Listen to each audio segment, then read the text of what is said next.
An Zaid ibn Arqam radhiyallahu anhu qala kunna natakallamu fi ssalati yukallimu ar-rajulu minna sahibah wa huwa ila janbihi fi ssalati hatta nazalat wa qumu lillahi qanitin.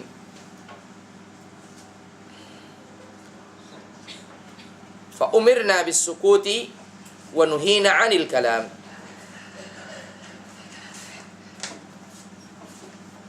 Duduk sayang.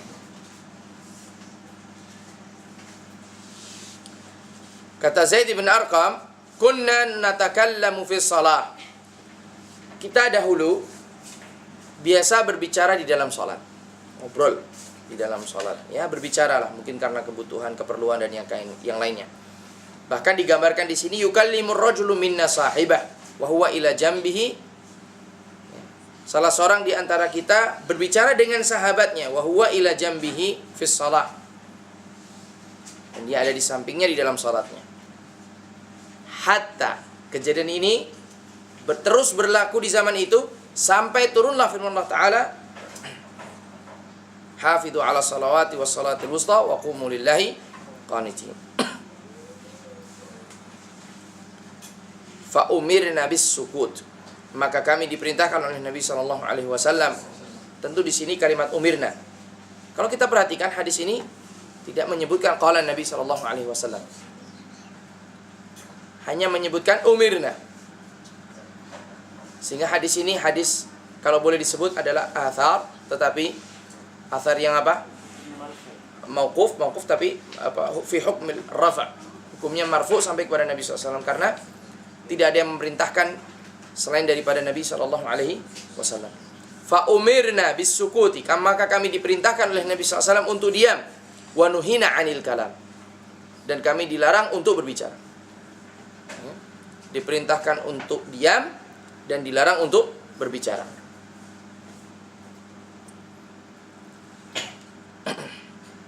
Berdasarkan hadis ini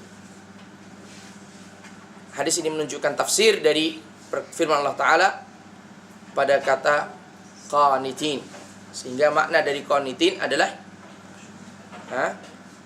sukut atau diam menurut sahabat Zaid ibn Arqam. Kalau kita perhatikan kalimat qanitin itu mempunyai banyak makna. Makna yang pertama adalah ta'ah, ketaatan. Wa qumu lillahi qanitin, dan berdirilah bagi Allah Subhanahu wa taala dalam bentuk ketaatanmu kepadanya. Dan juga mempunyai makna khusyuk. Dan berdirilah kamu kepada Allah, di hadapan Allah dalam keadaan khusyuk. Kemudian juga bermakna doa. Dan berdirilah kamu di hadapan Allah sambil berdoa kepadanya. Atau memperpanjang qiyam, memperpanjang berdiri. Salatlah kamu di hadapan Allah dan perpanjanglah berdirimu. Dan yang terakhir adalah as-sukut atau terdiam dan tidak berbicara. Dan ini adalah yang sesuai dengan apa yang disebutkan dalam hadis ini, bahwasannya makna qanitin pada ayat ini adalah diamlah, as-sukut yaitu diam, wa adamul kalam dan tidak berbicara pada saat seseorang salat.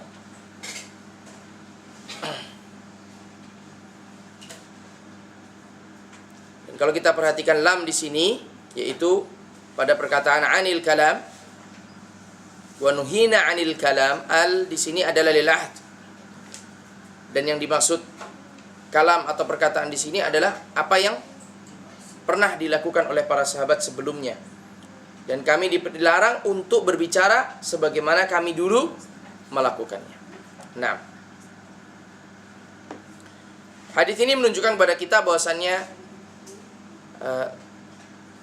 dahulu sebelum turunnya ayat ini, para sahabat biasa berbicara di dalam salatnya. Dan kejadian tersebut terjadi di hadapan Nabi SAW, sekalipun para sahabat di belakang beliau. Paham maksudnya? Atau pada ngantuk ini?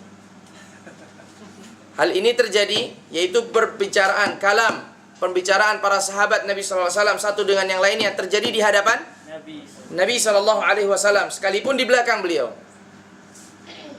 Maksudnya mereka berbicara dan Nabi mendengarnya. Dan Nabi SAW tidak mengingkarinya. Sampai apa?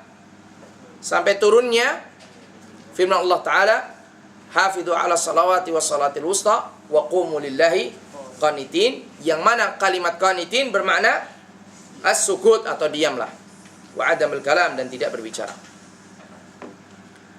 Baik.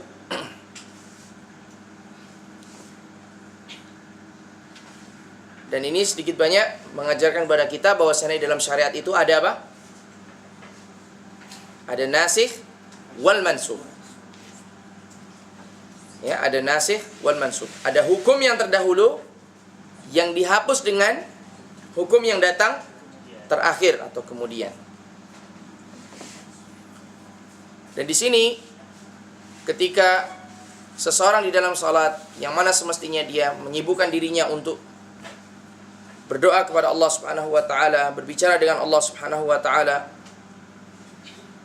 kemudian hal itu terganggu dengan kesibukannya berbicara kepada manusia, maka Allah Subhanahu wa taala memerintahkan kaum muslimin untuk diam dan tidak melanjutkan pembicaraan di dalam salat. Karenanya Allah menurunkan firman-Nya ini, hafidhu ala salawati was salatil wusta wa qumu lillahi qanitin. Maka para sahabat tahu bahwa ayat ini adalah larangan kepada mereka untuk berbicara lagi.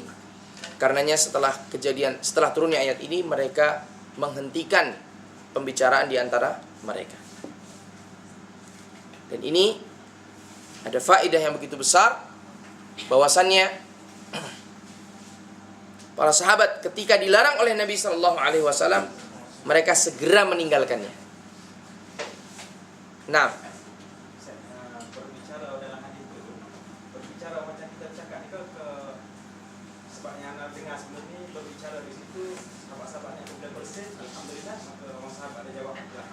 Nah, baik ini maupun itu.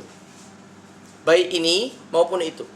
Yang dimaksud adalah baik berbicara kepada sahabatnya, mungkin setelah sholat kita jumpa ya, di ujung pintu, mungkin di tengah-tengah sholat. Mungkin juga salah seorang di antara mereka mengucapkan bersin, salah satu mengucapkan alhamdulillah, yang lain mengucapkan yarhamkallah. Kemudian termasuk juga seseorang lewat menyalami assalamualaikum, kemudian yang sedang salat mengucapkan waalaikumsalam, ya, sebagaimana terjadi pada Nabi SAW, nanti akan disebutkan. Jadi termasuk ini dan itu yang untuk sebutkan ya. Jadi kalau saya katakan ini dan itu, maksudnya ininya adalah pembicaraan yang lain dan itu yang antum sebutkan. Nah,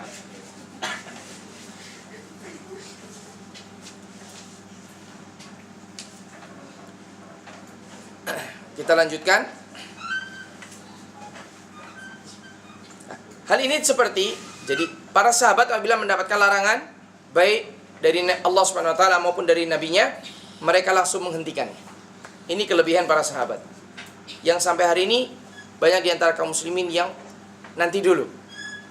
Ya. Insyaallah nanti kalau sudah punya suami. Ya, biasanya akhwat umpamanya belum berkerudung. Alhamdulillah di sini semuanya sudah berkerudung ya. Akhwat belum berkerudung, kemudian ditanya, "Ukti, bukankah Allah memerintahkan kita untuk berkerudung? Bukankah Nabi SAW menganjurkan kita untuk berkerudung?"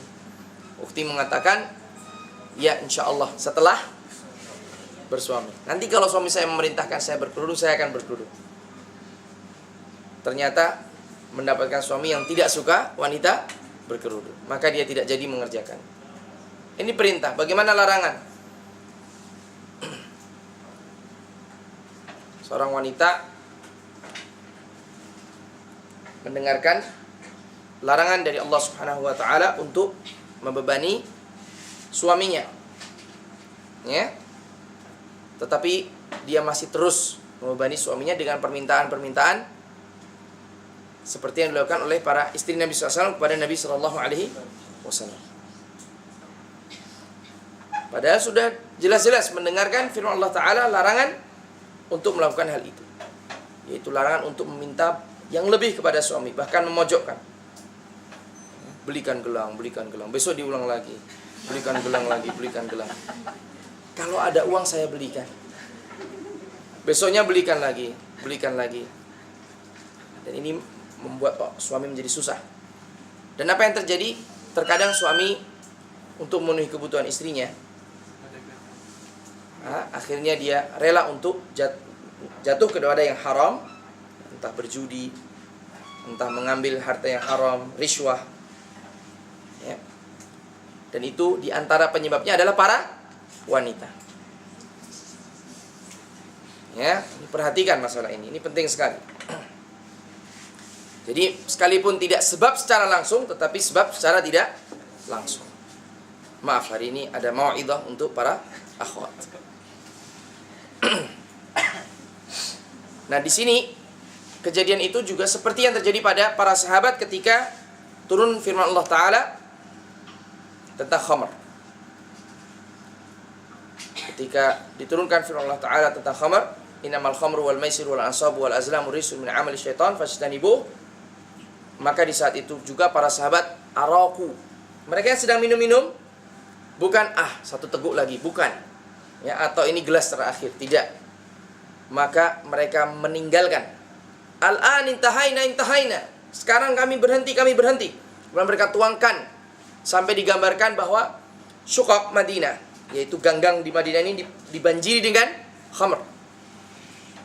Tidak, ganggang itu jalan kecil di antara tembok, lorong. Nah,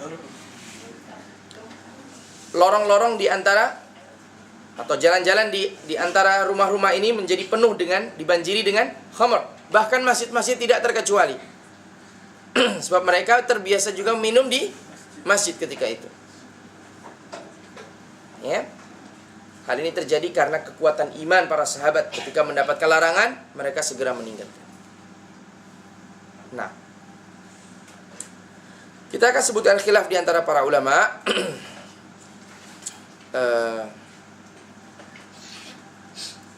Namun sebelum kita menyebutkan khilaf, ijma' kita sebutkan terlebih dahulu. Bahwasanya para ulama sepakat batalnya salat seseorang yang berbicara dengan sengaja di dalam salat dan tanpa adanya maslahah, dan setelah dia mengetahui larangan tersebut. Saya ulang, para ulama sepakat bahwasanya seseorang apabila berbicara dengan sengaja di dalam salat, kemudian tanpa adanya maslahat terkait dengan salat, artinya perbicaraannya tersebut tidak terkait dengan kemaslahatan salat. Sebab kalau terkait dengan kemaslahatan salat seperti subhanallah, ya, atau kalimat-kalimat yang lain, meskipun itu bukan kalam, ya, itu peringatan, tapi perkataan-perkataan yang semisal, dan juga dia telah mengetahui tentang larangan berbicara, maka salatnya menjadi batal.